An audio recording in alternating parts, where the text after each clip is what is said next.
The turn of the century has given the world sexual democracy. When Felix, a boyish and optimistic 30-something, was dating in his 20s, he learned the unspoken code among the city's daters. Everyone's non-monogamous until you have to define the relationship. This is DWJ Trending, and my name is Daniel. Stay at the end of the video to know some exciting research findings we got for you. People meet, they date each other, but they also date other people until either one person reveals they are unwilling to commit and ends things. Someone lies and keeps dating around while pretending they are only dating you, or there's a mutual decision to transition into monogamy and ride the relationship until the wheels fall off, or alternatively, until marriage. It's like there's a general standard that everyone agrees to, and you don't really have to dig into the details or negotiate the specifics, and it just works for most people. Perhaps it was his naturally entrepreneurial spirit, Felix is in tech, or the way first loves can become the template for all other relationships. He realizes now that when his high school girlfriend left for college and they agreed to stay together but date other people, it was actually his first time in an open relationship. But Felix noticed when he got to the DTR moment, instead of, "We should break up," or, "Okay, just us for as long as we can, hopefully forever," he could say, "I want to commit to you, but I want to keep dating other people too." And maybe someone would agree to that. He found someone, and then, eventually, his now wife, Rose. Non-monogamy is really just designing the bounds of what we want in our relationship and what we're comfortable with, he says. For Felix and Rose, the relationship design looks like this. Felix and Rose are married. Rose has had multiple other committed relationships while married to Felix. Currently, Felix has a girlfriend, Anastasia, who has a husband. Alex has other people with whom he explores his desires.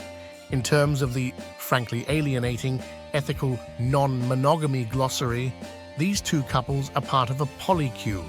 Even though polycule sounds like the name of an experimental UTI antibiotic, it's a broad term used to describe all the interconnected partners in the same polyamorous network. Think of it like a clique, but in this clique, most of the folks have slept together or at the very least shared a sexual partner. So for folks looking to get their toes wet non-monogamy, or for those of you who just want to know more about the term, here's what certified experts across the polyamory space have to say. More formally, Polycule is an umbrella term that connects romantic and intimate partners. The word is used to describe the larger polyamorous network one belongs to, even if plenty of the folks in a unit are only second-degree or third-degree connections. This means you do not need to be dating everyone in your polycule for them to still be a part of it. There's also no limit to how large a polycule can grow. For example, if my partner, let's call him Tom, has a secondary partner who has another primary partner, we're all in the same polycule. And that web of connectivity can stretch to, well, infinity and beyond. They're practicing polyamory, meaning they each have partners and maintain concurrent romantic or intimate relationships, not just a side of casual sex partners, though they can have those too. They are part of the same friend group, and sometimes wind up at the same parties and have semi-regular one-on-one hangs. The easiest way to explain all of this might be in the love language of most ethically non-monogamous people. Google Calendar. Rose and Felix share a calendar. Felix and Anastasia share a calendar. Alex and Anastasia share a calendar. Rose and Anastasia do not share a calendar, but are aware of who has Felix's time on any given day. Same for Felix and Alex. What they're doing is not really new, but it feels utterly current as an increasing number of people consider what it looks like to add a person or persons to their relationships. Felix has noticed more of his friends testing it out, he tells me. His large friend group tends to share interests in things like changing the world and psychedelics, and he mentions how many of them wind up hooking up with each other's partners, and attempting to initiate play parties, he explains. It's like, come on guys, not everyone is there. It can get sloppy. You can cheat in a polyamorous arrangement in spending more time together. Felix had to acknowledge that the way they were dating violated the rules of his other relationship. Is there only one way they do it? There are many, and choosing which one suits you depends on a lot of factors. Is he currently in a relationship? If he is, does he want other relationships to take equal priority? Does he want to fall in love with other people or just have sex with them? Let's just say that there is a non-exhaustive taxonomy, and let us attempt to discuss them. Open relationship. In a strictly technical sense, this is when you and your partner can have sexual, but not romantic, relationships with other people. Swinging. A couple who have sex or dates with other people as a duo. Hierarchical polyamory. When you and your partner can have relationships, romantic or sexual, with other people but have agreed to remain each other's primary partner. You might pursue these relationships as a couple or separately. Non-hierarchical polyamory. There are no primary partners in this scenario. Everyone is on an equal footing. Solo poly. A single person pursuing multiple intimate or sexual relationships while trying to avoid riding the relationship escalator. This means you're not particularly interested in, say, sharing a home or bank account with any one person.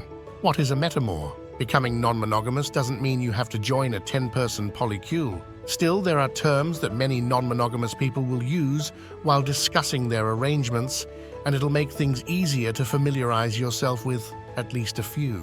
Comet partner. A romantic or sexual partner who might live far away or appears in your life only occasionally. When around, you pick up your tryst, but there are no obligations to one another between these meeting points. Compersion. The pleasure you derive from your partner enjoying romantic or sexual happiness or success with a person who isn't you. The opposite of jealousy. Kitchen table polyamory. A style in which everybody in a polyamorous network, primary partners, tertiary partners, metamours, is encouraged to form close and friendly relationships with one another without necessarily being romantically involved, to the point where they can all sit down and have dinner without it being weird. When couples start being non-monogamous, there are, in general, two kinds of rules they tend to set. The first is about the structure of the arrangement. Are you seeing new people as a duo? Or is it okay to pursue an outside relationship on your own? Are you remaining each other's primary partners? Or are you eliminating the hierarchy entirely? Breaking these kinds of rules can feel like a violation, or at least require serious negotiation. She spoke to The Cut magazine, and she had a lot of interesting stuff to say.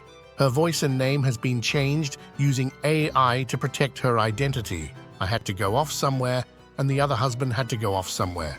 So my husband and the woman were left at this food festival and ended up going back to our apartment together and then slept together. We hadn't clearly said, no, that's not allowed. It was murky. But I felt really betrayed and devastated, which I think is hard for people outside of the lifestyle to understand. The second kind of rules are of the more tactical, logistics kind of variety. Keep your wedding ring on always, for example, or no sleepovers at home, or no more than 2 dates with other people per week.